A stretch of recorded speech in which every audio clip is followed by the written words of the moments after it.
On today's episode, you're going to get to know your two fabulous hosts and a little bit more about what this podcast is all about. So, Jamie, how long have you lived here? Well, my family moved here back in 1990 when I was just 1 year old. Fun fact, I'm the youngest out of 10 kids, and they definitely helped me with referral business. And yeah, I've been here since as long as I can remember. How long have you lived here? I just gotta say 10 kids is a lot. Yeah. Right. I moved here, I think, in 2008, which would make 18 years, which is kind of crazy to think about that I've lived in Oregon almost as long as I've lived in California. So I'm officially approaching my Bendite era, as one would call it. So how long have you been in real estate? I've been doing real estate going on 10 years now. I started working with Anthony Levison back in June of 2016. I passed my license exam in 2017, hung my license with Windermere 2018, started kind of doing my own stuff, helping friends and family in 2019, and then our group moved to ReMax Key Properties in 2023 until we've been here until now. And before all that, I worked at Medline Renewal for 9 years, and I was a night manager at Izzy's before that. Yeah.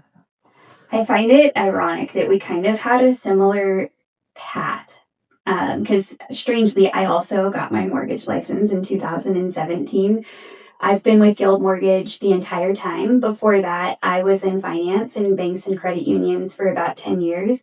But I also started out at a pizza shop. How crazy is that? You're right. So at what point did you realize you wanted to become a real estate agent? Prior to real estate, when I was only 21, I just woke up one day and I had this strange feeling that I needed to buy a house. And I never felt that way before. The boyfriend at the time did not support that.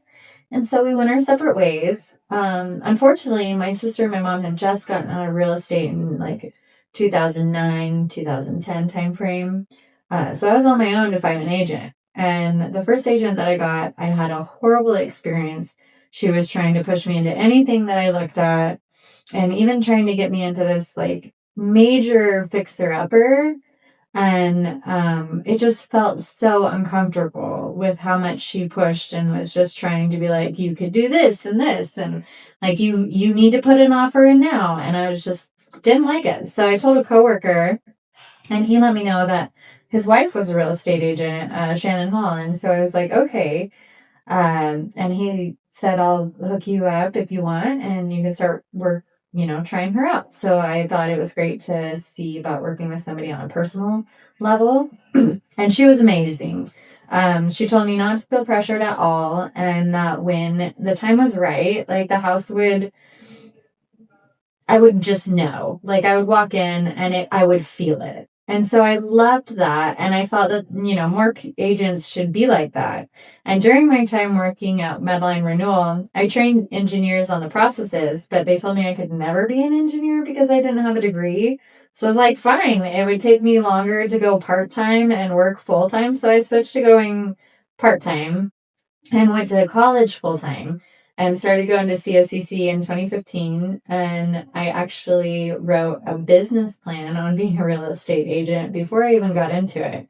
And then spring of 2016, I was working at doing insurance at Country Financial with Fabian Clark, and doing field service at Medline Renewal, and part-time construction with my now ex-husband, and saving up for my wedding. And that Tony Levison was going to DJ, and he offered me an assistant job with him, and I've been working with him ever since in June 2016. I love it. It all just came together. Yeah. What got you into mortgages? Well, let's see. It all started with the pizza shop because I hated my life working there at about 16, maybe 15 years old. I would go home smelling like ranch and burnt cheese and onions, and I just hated it. So one of my friends at school, she was working at WAMU, which used to be Chase Bank at the time. And I didn't realize that as a kid in high school, you could work at a bank. So I found a job opening at a bank, got into the industry very early on. And then the managers at the banks always wanted me to become something bigger and better than just a banker or a teller and tried to get me into investments. That didn't sound appealing to me. Then the last credit union I worked for, my manager, he wanted me to become a mortgage broker. And I just thought that was the dumbest thing ever. Like, why do people want me to become bigger and better? I was totally happy just counting cash. Like, I didn't want to work harder. So, right? Who does? Yeah, I know. He sent me to this 2-day boot camp at our headquarters in Eugene, Oregon. And when I got back, I basically just put in my 2-week notice and knew that I was going to go work for a direct mortgage lender and have been with Guild ever since. Nice. That's actually, the banks are what brought me to Oregon from California, because I was working at US Bank at the time, and there was a job opening at US Bank here in Bend, Oregon. My girlfriend from high school, we'd grown up, spent our whole lives together. And she also was going to COCC, which for those of you who don't know is Central Oregon Community College. I have to specify because now we have a university here. And yeah, I asked her how Bend, Oregon is, and she was like, oh my God, it's so much better than Mount Shasta. Like, we've got grocery stores, the mountain's way bigger to snowboard on because we used to snowboard back before I got into snowmobiling. And she wasn't wrong. Bend was an amazing place to move to. You just got lucky and lived your whole life here. Yeah, much the whole life. I also graduated from OSU Cascades in 2019. So real estate really helped me get through my college times. I love it. And so with that, what do you like to do for fun? Oh, for fun, I really enjoy cooking. I did start getting into tarot for some self-healing. And I love being with my dogs and other people's dogs, any dogs really. Paddleboarding, hiking, fishing, camping, anything you can name outdoors, really. I mean, I don't climb, but that's okay. Maybe eventually. I enjoy the gym, and I got into yoga this last September from my sister Julia. She came to Mexico on one of my trips for Rotary. And she's like, okay, let's do yoga every morning. And I'm like, all right. So I started to, and then I kind of haven't stopped. And it's been really helpful for my healing journey since my motorcycle accident. Your motorcycle accident was nuts. She sent me a picture of her in the hospital. I literally thought she was like in a coma and broke down in tears.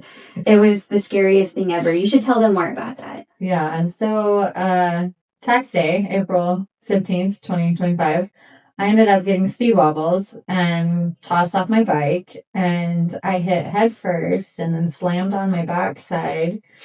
And I broke 6 ribs, punctured my left lung, lots of nerve damage in my lower back, and blew out my right side of my sacrum and tore my right pelvis from my sacrum. So they had to put like a 5-inch pin all the way through my pelvis, through my entire sacrum.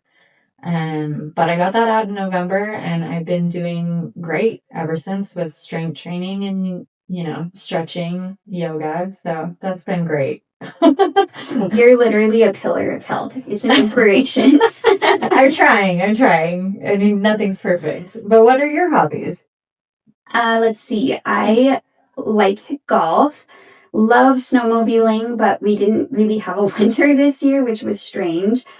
I love backpacking, jogging, gardening. Even though I managed to kill everything each year, it's still fun. And love my flat-faced Persian cat. She's the best kitty ever. And our husky. I feel like you have to own a dog to live in Central Oregon. Yes. You've got 2 dogs. Oh, yeah. Everybody needs one. Yeah. If you don't have dogs, we don't talk to you. Just kidding. Yeah. But besides all that, we want to encourage people to also follow us on our YouTube channel. It's also going to be Central Oregon Unscripted, where we'll do, funny, candid moments of us asking unscripted questions to, random locals and tourists at some of the hotspots here in Central Oregon. Bend, Redmond, Sisters mainly. We'll hit up some farmers markets, concerts, festivals, maybe a rodeo, paddleboarding on the river or something. But yeah. Yeah, I also want to encourage you guys to send us your questions, either for the podcast of things that you want us to talk about, or maybe just questions you have in general. And also send us your questions for the YouTube channel, because we want to make that one a little bit more lighthearted and not just so serious, and just make fun with it. So send us your questions for that as well. Yeah, I guess we also want to make sure that, people who are listening get a deeper dive into the markets. You want to kind of elaborate on that? Yeah, I feel like, so we're doing the podcast and the YouTube channel, but mainly the podcast, because the market seems to be either at a lull, like standpoint, or a pivotal moment. And as everyone knows, interest rates are higher now than they were in the COVID era. And I think now more than ever, it's important that buyers, investors, sellers kind of educate themselves more on how they can just make the smartest decisions in real estate, build wealth with real estate. Even though interest rates are high, it's still possible to build wealth with real estate. They're not as high as they have been historically. They're not. But also housing prices weren't that high either. Totally. We'll definitely dig into that on this podcast. And just provide you with transparency with both the YouTube channel. I love that it's going to be candid, unscripted questions to strangers, because therefore you get honest answers and kind of a real painted picture of what Central Oregon in the housing market is all about. Yeah, you said that beautifully. And we just want to make sure that you tune in and listen and let us know if you guys have any questions for either of us. Please do send in any questions. Feel free to reach out anytime. We'll have our information posted, correct? Yeah, our contact information is going to be included in the podcast description.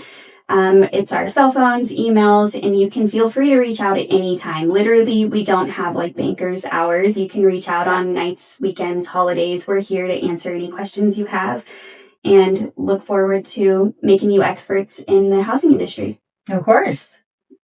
Thank you.